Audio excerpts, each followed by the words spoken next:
சூரா ஆதியாத்துல 5 வசனங்களை சொல்றார். 5 வசனம் குதிரையை பற்றி சொல்றார். தீப்பொறியை பரப்பி புழுதியை கிளப்பிக் கொண்டு மூச்சிறைத்துக் கொண்டு கடுமையாக ஓடும் குதிரை மீது சத்தியமாக 5 வசனத்தையும் சொல்லி போட்டு அல்லாஹ் 6வது வசனம் சொல்றான், இன்னல் இன்சான லிரப்பிஹி லகனூத். நிச்சயமாக மனிதன் எப்படி இருக்கான்? தன் ரப்புக்கு நன்றி கெட்டவனாகவே இருக்கான். யோசிச்சு பாருங்க அந்த வசனத்தை. 5 வசனம் குதிரையை பற்றி சொல்லிட்டு 6வது வசனம் அல்லாஹ் தஆலா அடியானை பற்றி சொல்றான். இந்த அடியான் நன்றி இல்லாதவனாகத்தான் இருக்கான்னு சொல்றான். ஏன்?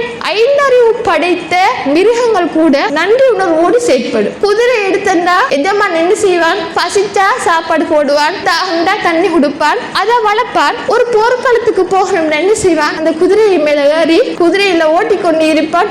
எவ்வளவு மூச்சிரைத்தாலும் எவ்வளவு வேகமாக ஓடும். ஏன்? நம்ம மூச்சிரைத்தா நின்றுடுவோம் இடையில. குதிரை அப்படி இல்லை, ஓடிட்டே இருக்கும். அதுல இலக்கு அடையும் வரைக்கும் போய் போர்க்களத்துல என்ன செய்யும்? எதிரிகளுக்கு மத்தியில